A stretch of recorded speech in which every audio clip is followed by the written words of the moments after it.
Bonjour et bienvenue à cette 6e session de l'Église mode d'emploi. On a vu pas mal de choses et on a vu la dernière fois qui est membre de l'Église. Et puis maintenant, on continue dans des aspects vraiment très pratiques en voyant quelle est la structure de l'Église. Alors je ne sais pas si vous aimez ou vous n'aimez pas ce qui est structuré, mais quoi qu'il en soit, Dieu a voulu que l'Église soit structurée. On l'a vu dans la deuxième session, on a vu que c'est Dieu qui est le chef de l'Église. L'Église n'est pas une démocratie, c'est lui qui dirige son Église. Mais ça signifie pas qu'il n'y a pas de structure au sein de l'Église. C'est pas qu'il y a juste Dieu et puis nous, les êtres humains en dessous. Non, Dieu a prévu une structure d'autorité, une structure de régulation au sein de son Église. Et en particulier, il a prévu deux catégories de personnes, les anciens et les diacres. Parfois, on parle des officiers. Ça ne veut pas dire, c'est pas dans un langage militaire où voilà, ce serait des lieutenants ou des sergents ou des colonels. Non, c'est plutôt des officiers dans le sens, c'est ceux qui ont un office, ceux qui ont un rôle, une autorité particulière au sein de l'Église. On ne parle pas de valeur ici. Bien sûr, aux yeux de Dieu, tout le monde a la même valeur. Bien sûr, tout le monde a le Saint-Esprit et bien sûr, on est tous amenés à avoir un rôle, un don qu'on exerce au sein de l'Église. Mais Dieu a prévu que l'Église soit structurée avec des officiers, des personnes qui ont de l'autorité et qui veillent au bon fonctionnement, à la bonne marche de l'Église. Alors on va parler d'abord des anciens et puis ensuite des diacres. On commence par les anciens. Et pour parler des anciens, je commence par un petit texte dans Actes chapitre 14, verset 23. Voilà ce que Luc, l'auteur du livre des Actes, nous relate sur la manière de fonctionner, la manière d'implanter des églises, en particulier là, la manière avec laquelle Paul implantait des églises dans Actes chapitre 14 au verset 23. Donc Paul est passé par plusieurs villes, et entre autres Lystre, Iconium, Antioche. Et puis, en repassant dans ces églises, qu'est-ce qu'ils faisaient? Ils désignèrent des anciens dans chaque église, et après avoir prié et jeûné, ils les confièrent au Seigneur en qui ils avaient cru. Donc c'est un des passages narratifs qui relate le fait qu'il y avait une mise en place d'anciens dans les églises locales. Ce n'est pas le seul passage, mais c'est un passage qui tend à montrer que vraiment il y avait quelque chose c'était un passage obligé. Il y avait nécessairement, on verra que c'était différent que les diacres, mais il y avait nécessairement des anciens qui étaient mis en place dans chaque église, dans les églises. Mais alors, c'est quoi être un ancien? Et j'aimerais qu'on puisse définir un petit peu ce que c'est un ancien.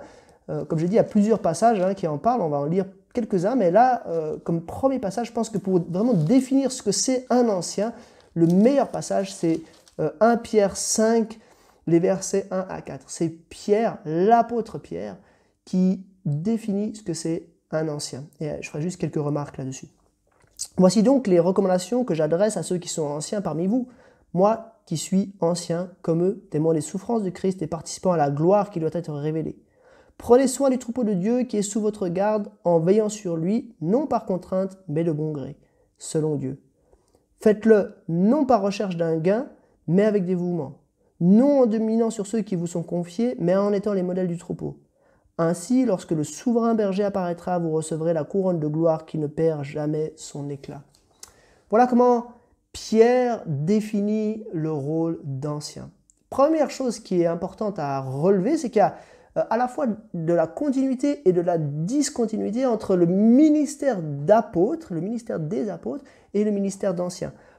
Pierre, qui était vraiment un apôtre, peut-être l'apôtre par excellence, celui qui avait été désigné par le Christ comme étant un peu celui qui serait le grand inaugurateur de l'Église, Pierre s'identifie lui-même aux anciens. Il dit voici les recommandations que j'adresse à ceux qui sont anciens parmi vous, moi qui suis ancien comme eux. Donc Pierre fait un lien, il y a comme une continuité entre le ministère des apôtres et le ministère des anciens. Mais comme j'ai dit, il y a aussi de la discontinuité. Parce que Pierre s'identifie comme étant témoin des souffrances de Christ. Lui, il était un témoin de Christ, il a vécu ces choses, il est revêtu bien sûr d'une autorité particulière. Mais il y a quand même un petit peu de continuité entre ces ministères. Et puis alors comment il qualifie Pierre, ce ministère d'ancien? Prenez soin du troupeau de Dieu qui est sous votre garde. C'est quoi être un ancien? C'est prendre soin du troupeau de Dieu qui est sous votre garde. Et comment on le fait? Comment on le fait? Et là, Pierre y met 3 contrastes. Non par contrainte, en veillant sur lui, non par contrainte, mais de bon gré. Donc là, on pourrait dire ça doit être fait de bonne volonté. C'est pas par contrainte, c'est pas parce qu'on doit le faire, c'est pas parce que, je sais pas, on serait engagé pour le faire, ou parce que ce serait absolument nécessaire, ou que sais-je. C'est de bon gré. Donc, première notion, c'est qu'il faut que ce soit fait par une bonne volonté. Deuxième chose qu'il nous dit, faites-le non par recherche d'un gain, mais avec dévouement. On pourrait dire ce deuxième contraste, il pointe vers la motivation. Il faut que ce soit fait avec de bonnes motivations, avec dévouement. On doit vraiment s'appliquer, passer du temps, mettre de l'énergie, de l'amour dans ce rôle d'ancien. Et puis troisième contraste, il dit non en dominant sur eux, sur ceux qui vous ont été confiés, mais en étant les modèles du troupeau. C'est aussi de la bonne manière. Donc on a vu avec bonne volonté, avec de bonnes motivations et de la bonne manière. Comment c'est de la bonne manière? C'est pas en exerçant de la pression, mais c'est en étant les modèles du troupeau. Donc ça signifie que les anciens ont un rôle, ils ont de l'autorité, mais ils ne sont pas d'une autre nature. Ils ne sont pas différents, ils sont les modèles du troupeau. Donc ils sont eux-mêmes membres du troupeau, en fait. Ils sont eux-mêmes des brebis dans le troupeau. C'est pas qu'il y a un berger et puis des brebis, c'est plutôt qu'il y a un berger qui est Christ, et puis un peu des brebis modèles qui sont les anciens et qui doivent diriger le troupeau. Et puis, à la fin, il y a une ligne de mire que Pierre laisse entrevoir. Ainsi, lorsque le souverain berger apparaîtra, vous recevrez une couronne de gloire qui ne perd jamais son éclat. Donc on se souvient que les anciens sont toujours des sous-bergers, c'est des brebis modèles en fait. Le berger, le souverain berger, celui qui est le berger par excellence, Christ reviendra et c'est lui qui distribuera ses récompenses à ceux qui ont fait du bon travail. On va voir maintenant comment on peut devenir ancien. C'est quoi un petit peu le cahier des charges? C'est quoi un peu les prérequis pour quelqu'un qui devient ancien? Et là, il y a un texte vraiment fameux, mais vraiment central quand on réfléchit à la structure de l'Église. C'est 1 Timothée chapitre 3, les versets 1 à 7. Là, d'une manière extrêmement claire, Paul décrit à Timothée ce qu'on doit attendre des anciens. Timothée, il a eu plusieurs fois le rôle d'établir des anciens. On va le voir par la suite. Mais ici, dans ce passage-là, il décrit ce que c'est, comment il devrait recruter des anciens. Cette parole est certaine. Si quelqu'un aspire à la charge de responsable, c'est une belle tâche qu'il désire. Il faut donc que le responsable soit irréprochable, fidèle à sa femme, sobre, réfléchi, réglé dans sa conduite, hospitalier, capable d'enseigner. Il ne doit pas être buveur, violent, ni attiré par le gain, mais au contraire doux, pacifique et désintéressé. Il faut qu'il dirige bien sa propre maison et qu'il tienne ses enfants dans la soumission et un entier respect. En effet, si quelqu'un ne sait pas diriger sa propre maison, comment prendra-t-il soin de l'Église de Dieu? Il ne doit pas non plus être un nouveau converti, de peur qu'aveuglé par l'orgueil, il ne tombe sous le même jugement que le diable. Il faut enfin qu'il reçoive un bon témoignage de la part des gens de l'extérieur, afin de ne pas tomber dans le discrédit et dans les pièges du diable. Voilà le planning biblique de ce que devrait être un ancien.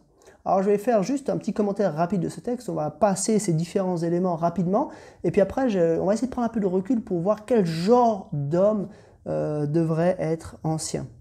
Premièrement, irréprochable. Irréprochable ne signifie pas parfait, évidemment. Irréprochable, ça signifie à qui on ne peut pas faire de reproches. Et on sait qu'on est tous pécheurs. Donc au contraire, je crois que quelqu'un qui serait parfait serait un petit peu malvenu comme ancien. Parce que parfait, ça veut nécessairement dire qu'il cache probablement certains aspects de sa personnalité. Irréprochable, ça veut dire à qui on ne peut pas faire de reproche. Ça veut dire que voilà, c'est quelqu'un qui sait demander pardon quand il fait des erreurs. C'est quelqu'un qui sait qu'il est faible et qu'il a besoin des autres pour pouvoir grandir et pour pouvoir avancer.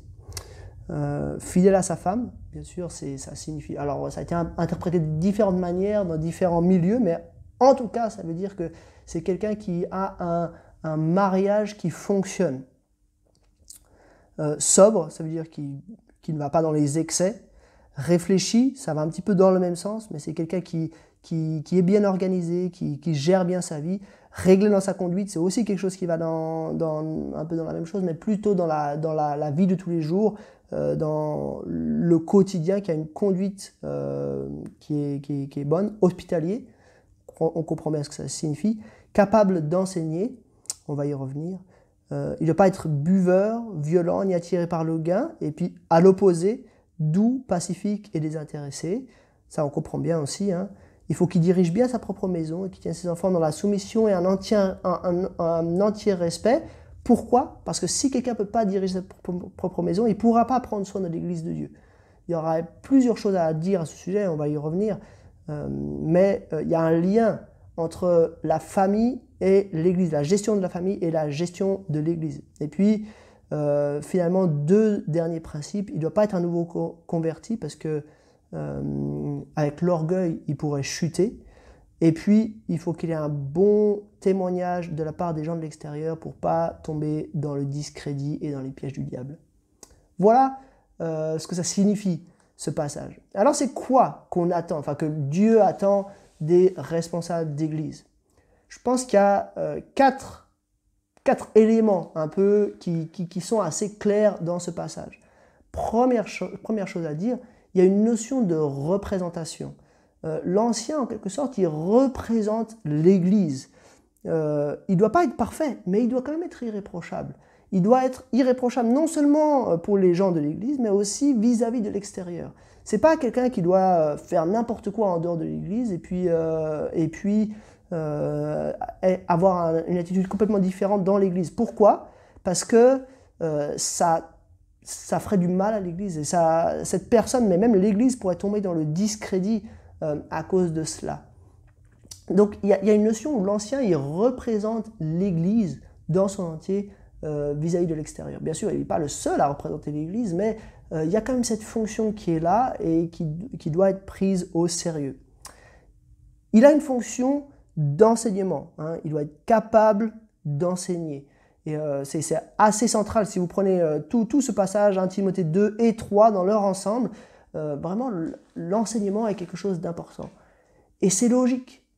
C'est logique, pourquoi? Parce que Dieu règne sur son peuple. Il règne sur son peuple comment? Il règne sur son peuple par sa parole.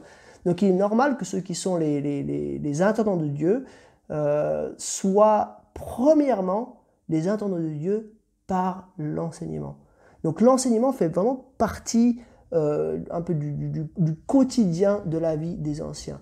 Ils doivent enseigner l'assemblée, non seulement enseigner au 1 à 1, mais ils doivent aussi avoir une tâche vraiment d'enseignement global sur l'assemblée. Ils doivent être capables de diriger. C'est dit hein, qu'ils doivent être capables de diriger leur propre maison avant d'être capables de diriger l'Église. Ça signifie que s'ils ne peuvent pas faire leur preuve au niveau familial, ils n'arriveront pas à diriger l'Église entière. Il y a voilà, une casquette un peu de direction dans ce profil d'ancien. Et puis finalement, il y a aussi une nécessaire maturité. Il ne doit pas être de nouveaux convertis, de peur qu'aveuglés par l'orgueil, il ne tombe sous le même jugement que le diable. Il tombe dans les mêmes travers que Satan qui, voilà, aveuglé par l'orgueil, est tombé, il s'est rebellé contre Dieu. Alors la maturité, évidemment, ça doit être mis un petit peu en relation avec la durée de vie de l'Église. On ne va pas attendre la même maturité d'une Église qui a plusieurs décennies par rapport à une Église qui a été implantée il y a 2 ans. quand Paul implantait des églises, il mettait en place des anciens très rapidement. Ce n'étaient pas des anciens qui avaient une maturité chrétienne très longue. Mais ça signifie aussi que la maturité n'est pas forcément proportionnelle au temps. Il y a des gens qui peuvent grandir extrêmement vite dans leur vie chrétienne et acquérir en peu de temps une maturité remarquable. Et à l'opposé, il y a des personnes qui avancent plus doucement. Donc voilà quelques notions sur les anciens. Ils sont des représentants de l'Église, ils sont des enseignants de l'Église, ils dirigent l'Église et ils doivent avoir une bonne maturité. La maturité, entre parenthèses, ça fait écho à ce qu'on a vu dans 1 Pierre. Hein. Ils doivent être les modèles du troupeau. Donc ils doivent avoir une maturité, ils doivent être un petit peu en avance sur l'ensemble dans leur maturité. Bien sûr, ça ne veut pas forcément dire dans tous les domaines, parce que surtout si on est dans une église qui a déjà plusieurs décennies, il y a des personnes âgées qui sont là, qui ont une maturité remarquable, et c'est difficile d'arriver à leur maturité, mais quand même, ils doivent avoir une maturité suffisante pour être des modèles pour les autres. Un point particulier, comment on peut devenir ancien, c'est aussi que la Bible réserve le ministère d'ancien aux hommes. Et j'aimerais dire quelques mots à ce sujet. C'est dans 1 Timothée 2, verset 12. Donc, juste avant de parler des anciens, Paul parle des femmes, du rôle des femmes dans l'Église. Et j'aimerais déjà prendre le verset 8, 1 Timothée 2, verset 8, il est dit « Je veux donc que les hommes prient en tout lieu en élevant des mains pures, sans colère ni arrière-pensée. » Donc, ça c'est un peu le chapeau de tout ce passage, que les hommes en tout lieu lèvent des mains pures, donc qui rendent un culte à Dieu en tout lieu. Donc en fait, ce que Paul est en train de dire à Timothée, c'est que je veux qu'en tout lieu, il y ait des églises qui s'implantent pour que un culte à Dieu puisse être rendu. Et comment ça doit se faire? Sans colère ni arrière-pensée. Puis après, il détaille ça. Il détaille ça premièrement pour les femmes, à partir du verset 9, et puis pour les anciens, voilà comment les anciens doivent gérer cela à partir du chapitre 3, verset 1, et puis ensuite pour les diacres au chapitre 8. Donc on voit qu'il y a différentes personnes qui ont différents rôles dans l'Église. Et voici ce que Paul dit au sujet des femmes, au verset 12. « Je ne lui permets pas d'enseigner et de prendre autorité sur l'homme, mais je lui demande de garder une attitude paisible. En effet, Adam a été formé le premier, Ève ensuite, et Adam n'a pas été trompé, alors que la femme trompée s'est rendue coupable d'une transgression. Cependant, elle sera sauvée à travers sa descendance si elle persévère avec simplicité dans la foi, l'amour et la progression dans la sainteté. » Qu'est-ce que Paul dit là?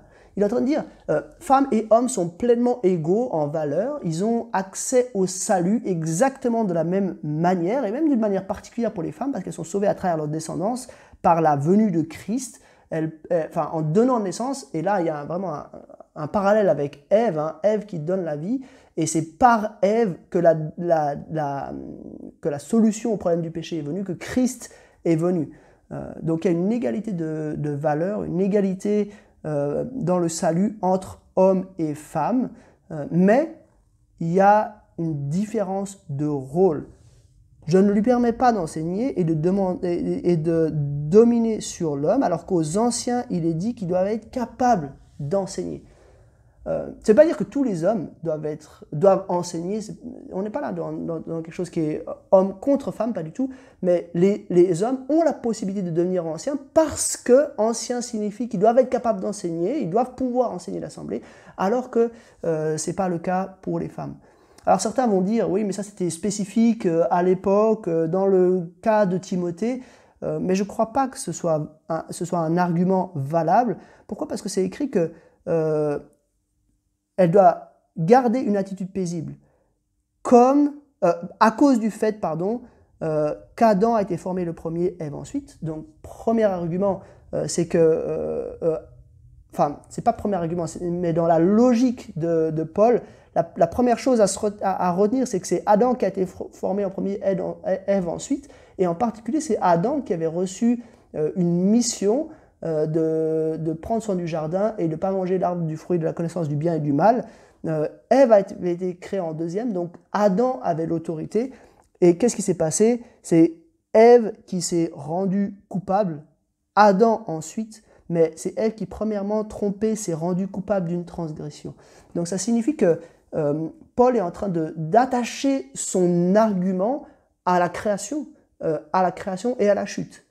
Donc on ne peut pas se dire que c'était spécifique à une situation donnée, étant donné que Paul rattache cela à la création et à la chute. Alors il ne faut pas être non plus caricatural, il ne faut bien sûr pas être machiste ou quelque chose comme ça, mais on voit qu'il y a complémentarité entre hommes et femmes avec des rôles qui sont distincts, une valeur qui est égale, une valeur en particulier dans le salut qui est égale, mais des rôles qui sont distincts et qui doivent être respectés. Alors on a vu comment devenir ancien. C'est quoi un petit peu les conditions pour devenir ancien? Maintenant on va voir comment c'est d'être ancien. Et pour ça j'aimerais vous lire dans Tite un texte un peu parallèle, mais qui nous apporte des lumières un petit peu différentes. Dans Tite 3, les versets 5 à 9, voilà ce que Paul écrit à Tite. Non, alors c'est Tite 1, pardon, je me suis trompé. Tite 1, les versets 5 à 9. Et là, c'est vraiment très intéressant. Il dit à Tite ceci: « Je t'ai laissé en Crète afin que tu mettes en ordre ce qui reste à régler et que tu établisses des anciens dans chaque ville en suivant mes instructions. » En parenthèse, là, on voit aussi vraiment l'absolue nécessité d'avoir des anciens. Des hommes irréprochables, fidèles à leurs femmes, dont les enfants soient croyants et ne soient pas accusés de débauche ou insoumis. En effet, en tant qu'intendant de Dieu, il faut que le responsable soit irréprochable. Il ne doit pas être arrogant, colérique, buveur, violent, ni attiré par le gain. Il doit au contraire être hospitalier, ami du bien, réfléchi, juste, saint, maître de lui, attaché à la parole digne de confiance telle qu'elle a été enseignée, afin d'être capable à la fois d'encourager les autres par la saine doctrine et de réfuter les contradicteurs. Donc voilà un petit peu ce à quoi ressemble le ministère des anciens. Ce n'est pas juste des conditions d'acceptation pour devenir ancien, mais voilà un peu, Paul ici nous décrit ce que c'est être ancien. Avant d'analyser ce que Paul dit ici, je fais juste une remarque sur le fait dont les enfants soient croyants. En fait, en grec, c'est le même mot pour dire dont les enfants soient croyants ou dont les enfants soient fidèles. Donc il y a un petit peu un débat là, est-ce qu'il s'agit de dire qu'ils doivent être croyants? Mais ça semble un peu surprenant parce que ça entre en opposition avec le fait que Dieu choisit des hommes et des femmes qu'il va sauver. Et on ne peut pas comprendre la volonté de Dieu à ce sujet-là. Donc fidèle semble peut-être une meilleure traduction. Pourquoi? Parce que ils doivent être fidèles dans le sens que ils doivent être fidèles à leurs parents, ils doivent respecter leurs parents malgré tout. Donc, qu'est-ce qu'on voit dans ce passage d'intéressant? J'aimerais relever, premièrement, verset 7, qui doivent être des intendants. En effet, en tant qu'intendant de Dieu, il faut que le responsable soit irréprochable. Ce sont des intendants. Et c'est pas rien, ça veut dire qu'en fait, ils représentent Dieu, ils font le travail que Dieu délègue aux responsables dans l'Église. Et en cela, ça montre bien ce que doivent faire les anciens. On a parlé dans la dernière session du fait que voilà, il y avait la question de la discipline, il y avait la question de devenir membre aussi d'une église locale. Dieu fait des anciens ses intendants pour qu'ils gèrent son bien le plus précieux, c'est-à-dire l'église. Mais pas que. Ils doivent être aussi attachés à la parole digne de confiance telle qu'elle a été enseignée. Ils doivent être attachés à la parole. Donc ça doit être des intendants, mais ça doit être aussi des étudiants. Ils doivent être en train d'apprendre des choses de la parole, attachés à la parole digne de confiance telle qu'elle a été enseignée. Donc ils doivent écouter la parole et ils doivent être attachés à elle. Donc ça doit être des enseignants, ils doivent être dans un processus constant de se remettre en question et de se demander, mais est-ce qu'on est conforme à la parole? Puis, un peu dans la logique du texte, afin d'être capable à la fois d'encourager les autres, donc ça doit être aussi des enseignants, on l'avait vu dans le texte d'un Timothée, mais on le voit ici, plus précisément, ils doivent être capables d'enseigner en encourageant, et puis aussi, donc ils doivent être, afin d'être capables à la fois d'encourager les autres par la saine doctrine et de réfuter les contradicteurs. Donc c'est aussi des protecteurs. c'est eux qui sont là pour veiller. C'est un peu des veilleurs, ils sont là, ils voient l'Église et ils veillent sur l'Église en encourageant par l'enseignement, mais aussi en réfutant lorsque c'est nécessaire. Donc 4 choses, ce sont des intendants, ce sont des étudiants, ce sont des enseignants et ce sont des protecteurs. Voilà un petit peu ce que font les anciens. Comment ils doivent le faire? Ils doivent le faire en étant eux-mêmes des modèles, ils doivent être parmi les membres, ils sont eux-mêmes membres, et en étant parmi eux, ils sont des modèles et ils doivent, par l'enseignement, par la protection, par leur propre étude, être des bons intendants de Dieu dans l'Église.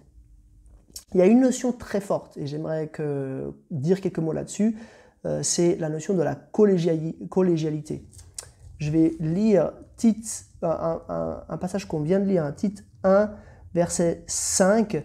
Alors, il n'y a pas un passage qui dit que les anciens doivent être collégiaux, mais ça, c'est un des passages qui le laisse sous-entendre. Je t'ai laissé en Crète afin que tu mettes en ordre ce qui reste à régler et que tu établisses des anciens dans chaque ville en suivant mes instructions.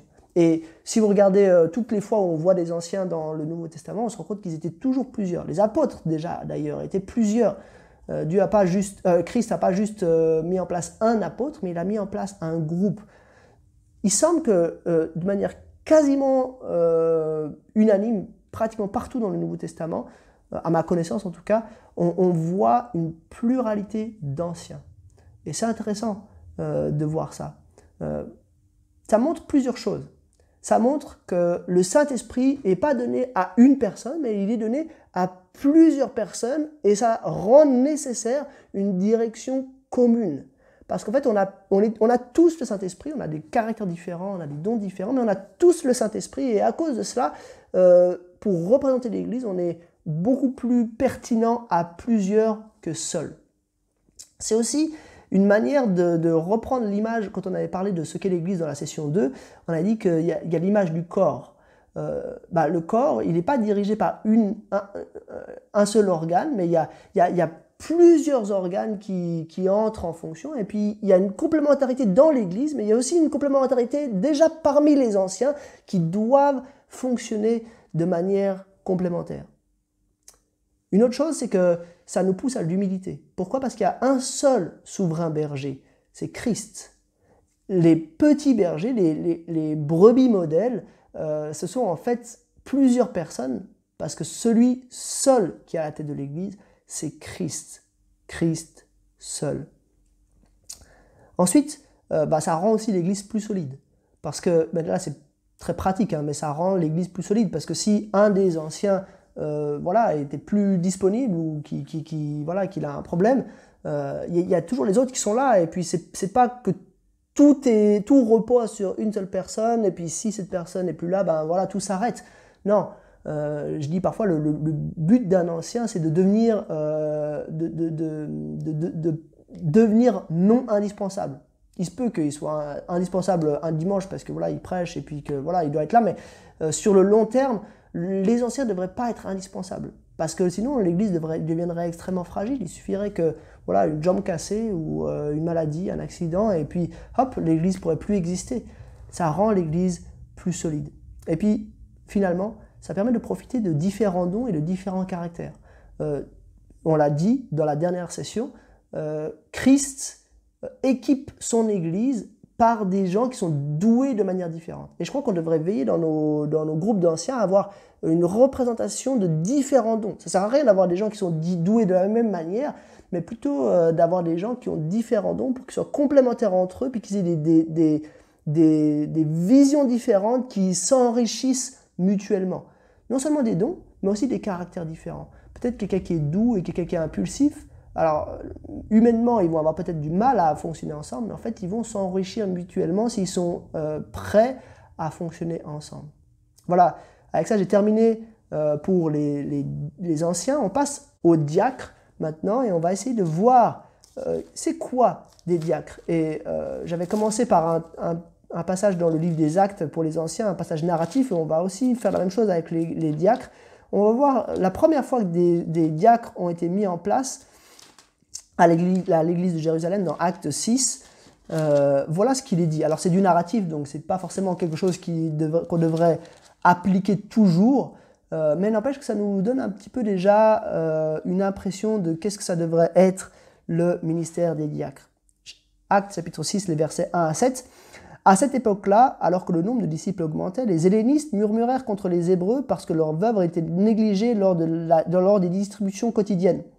Les 12 convoquèrent l'ensemble des disciples et dirent « Il ne convient pas que nous délaissions la parole de Dieu pour servir aux tables. C'est pourquoi, frères et sœurs, choisissez parmi vous 7 hommes de qui l'on rende un bon témoignage remplis d'Esprit Saint et de sagesse, et nous les chargerons de ce travail.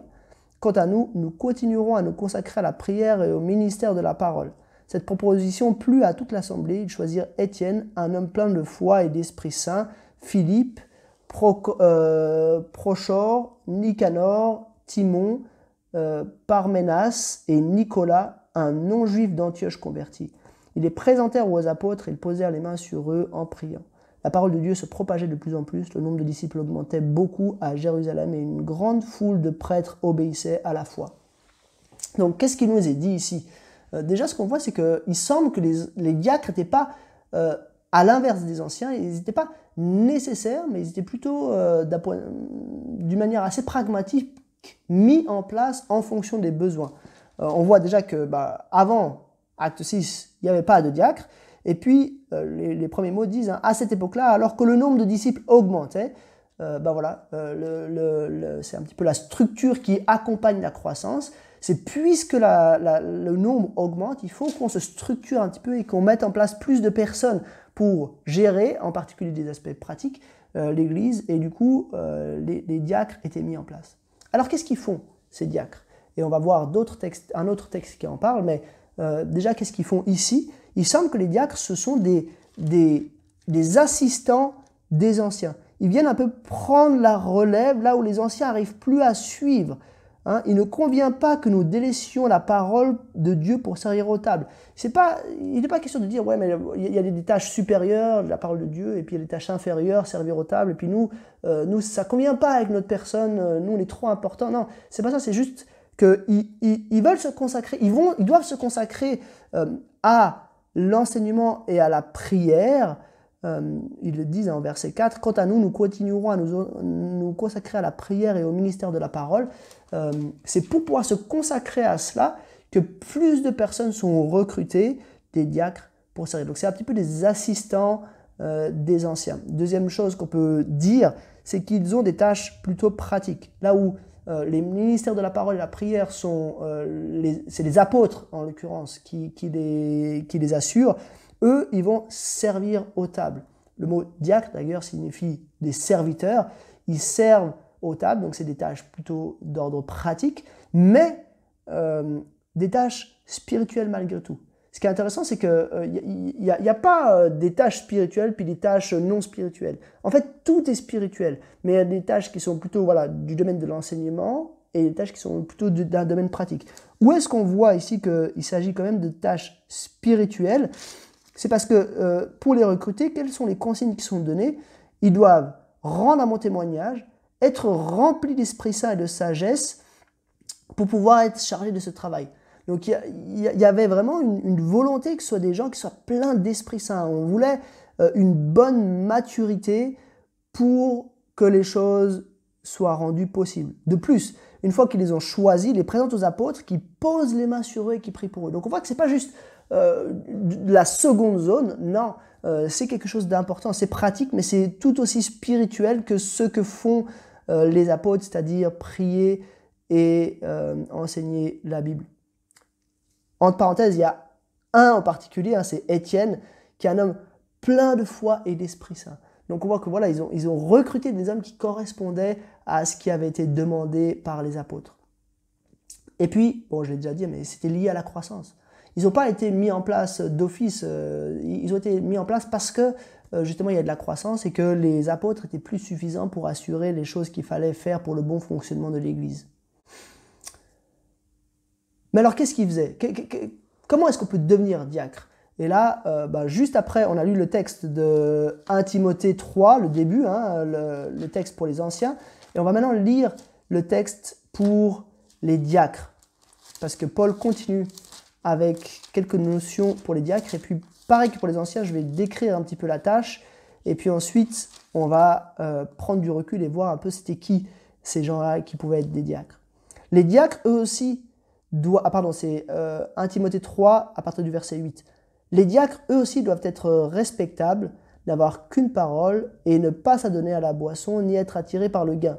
Ils doivent garder le ministère de la foi avec une conscience pure. Qu'on les mette d'abord à l'épreuve et qu'ils exercent ensuite leur ministère s'ils sont sans reproche. De même, les femmes doivent être respectables, non médisantes, sobres, fidèles en tout. Les diacres doivent être fidèles à leurs femmes et bien gérer leurs enfants et leur propre maison. En effet, ceux qui ont bien rempli leur service gagnent l'estime de tous et une grande assurance dans la foi en Jésus-Christ. Voilà un petit peu à quoi ça ressemble des diacres, c'est quoi un peu les critères pour devenir diacre. Et la première chose qui saute aux yeux, c'est qu'il y a une grande similitude entre le ministère des anciens et le ministère des diacres. Il y a une notion de représentation, il y a un petit peu les mêmes choses qui sont demandées aux uns et aux autres. Il y a quand même une différence majeure, c'est la question de l'enseignement. Au même titre que les apôtres ont mis en place des diacres pour pouvoir se consacrer au ministère de la parole et à la prière, les diacres doivent pas nécessairement avoir des aptitudes dans l'enseignement parce qu'ils auront des tâches plus pratiques. Une chose qui est aussi intéressante, c'est qu'ils devaient être mis à l'épreuve pour voir s'ils arrivaient bien à faire leur travail. On pourrait dire que les anciens aussi devaient être mis à l'épreuve d'une certaine façon parce qu'ils ne devaient pas être des nouveaux convertis, ils devaient aussi avoir un bon témoignage à l'extérieur et puis ils devaient être jugés quand même, capables d'enseigner. Donc ils devaient être aussi d'une certaine manière mis à l'épreuve. Donc on voit que les uns et les autres devaient être mis à l'épreuve. Donc l'Église met en place ces officiers pour son propre bien-être en les mettant à l'épreuve. Ils ne sont pas cooptés par une bande de personnes qui seraient les responsables de l'Église. Bien sûr, souvent, ils vont être proposés, mais c'est l'Église qui, ultimement, a la possibilité de mettre ces hommes et ces femmes, parce qu'on voit que les diacres, il y avait aussi la possibilité d'avoir des femmes. C'est au verset 11. De même, les femmes doivent être respectables, non médisantes, sobres, fidèles en tout. On voit que les diacres devaient être mis à l'épreuve et que c'est l'Église qui les met en place. Puis finalement, on voit qu'il y a une nécessité d'estime. Peut-être que c'est plus naturel pour les anciens qui avaient des ministères d'enseignement, mais on voit qu'il y a une nécessité d'estime de la part du reste de l'Église envers les diacres. En effet, ceux qui ont bien rempli leur service gagnent l'estime de tous et une grande assurance dans la foi en Jésus-Christ. Donc il n'y a pas de dichotomie entre les ministères de la parole et les autres. Tous sont spirituels, tous sont importants. Et on voit que Paul ici, et puis Luc, les apôtres dans le livre des Actes, considéraient hautement ces fonctions de diacre. Alors maintenant, il faut qu'on parle un tout petit peu de la notion de prise de décision dans l'Église. Comment est-ce que les décisions sont prises? Comment est-ce que les décisions sont prises pour la mise en place des anciens et des diacres?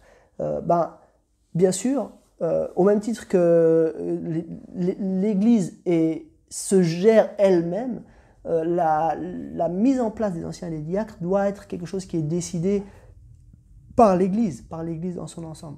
Donc je pense qu'une bonne manière de procéder, c'est que ce soit les anciens qui soient responsables de proposer des anciens et des diacres, qu'ils aient un petit peu un droit de veto sur qui va devenir ancien ou diacre, parce que c'est eux qui ont cette charge de veiller sur l'ensemble, de protéger l'Église, mais ultimement, c'est quand même aussi l'Église qui va valider, qui doit donner son assentiment pour pouvoir accueillir de nouveaux responsables et de nouveaux diacres.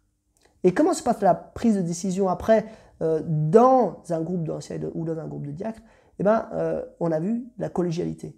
Il faut que les anciens arrivent à s'entendre pour avancer ensemble d'un commun accord dans une direction donnée, pour le mieux de l'Église. Bien sûr, c'est l'Église qui décide de sa propre direction, mais les anciens ont vraiment ce rôle, on l'a dit, hein, de direction, de donner une orientation à l'Église. Et en cela, c'est pas un des anciens, mais c'est les anciens dans leur ensemble qui peut-être un peu moins performants, parce que voilà, on fonctionne mieux quand il n'y a qu'une seule tête des fois, mais en fait c'est beaucoup plus stable et souvent Dieu va parler à une personne différemment d'à une autre personne et puis ces différentes visions vont être complémentaires, ce sera beaucoup plus bénéfique pour la vie de l'Église locale. Dernier point, j'aimerais insister là-dessus, la place de la prière. Les apôtres à Jérusalem, pourquoi ils ont voulu mettre en place des anciens? Pour se consacrer au ministère de la parole et à la prière. La prière doit être centrale dans la vie des anciens. Il faut que les anciens et les diacres soient vraiment des hommes de prière, des hommes qui sont des modèles en plus. Donc voilà, c'est important que ce soit des gens qui participent aux activités, qui participent aux réunions de prière en particulier, des hommes qui passent du temps dans la prière. Mais il y a aussi une nécessité, c'est que l'Église prie pour ses responsables, prie pour ses diacres, prie pour ses anciens, que l'Église intercède pour eux, qui ont parfois des tâches difficiles, des décisions à prendre qui ne sont pas évidentes, que vraiment l'Église les accompagne. Et ce sera le meilleur fonctionnement possible. Parce que si les anciens et l'Église s'entendent bien, les anciens qui font partie d'ailleurs eux-mêmes de l'Église, mais si les membres et les anciens sont dans un respect mutuel et un désir ensemble d'avancer, c'est là que l'Église va être le plus à sa place et le plus performante pour aller de l'avant. Alors on arrive un petit peu au bout de cette session et j'aimerais juste terminer par quelques questions. 2 questions. Première question, qui sont les anciens et les diacres dans votre Église? Alors il se peut qu'ils n'aient pas forcément le titre d'ancien ni le titre de diacre, mais malgré tout, ils sont là. Les mots, c'est pas très important, mais c'est les fonctions qui comptent. Est-ce qu'ils correspondent aux critères requis? Est-ce qu'ils font le travail pour lequel ils sont censés avoir, enfin le travail qu'ils sont censés faire? Et je pense que voilà, on a tous à progresser. Et j'aimerais voilà, que chacun puisse prendre le temps de réfléchir à notre structure d'église. Et si on voit des dysfonctionnements, eh ben, leur en faire part. Leur dire, il me semble que là, c'est un domaine où on devrait encore progresser. Faites-le positivement, faites-le avec amour pour le bien de l'Église dans son ensemble. Mais je pense que c'est de la responsabilité vraiment de chacun. Et puis la deuxième question, c'est est-ce que vous priez, est-ce que vous estimez, comme c'est dit, hein, ils gagnent l'estime de tous pour les diacres, est-ce que vous estimez ces personnes-là? Est-ce qu'ils se sentent en sécurité? Est-ce qu'ils ont du plaisir dans leur tâche? Parce que c'est comme ça que l'Église va être le plus dynamique, c'est quand les membres et les anciens, les membres et les diacres peuvent avancer main dans la main avec un désir commun d'aller de l'avant. Voilà 2 petites questions pour prolonger la réflexion et je vous dis à bientôt pour une prochaine session.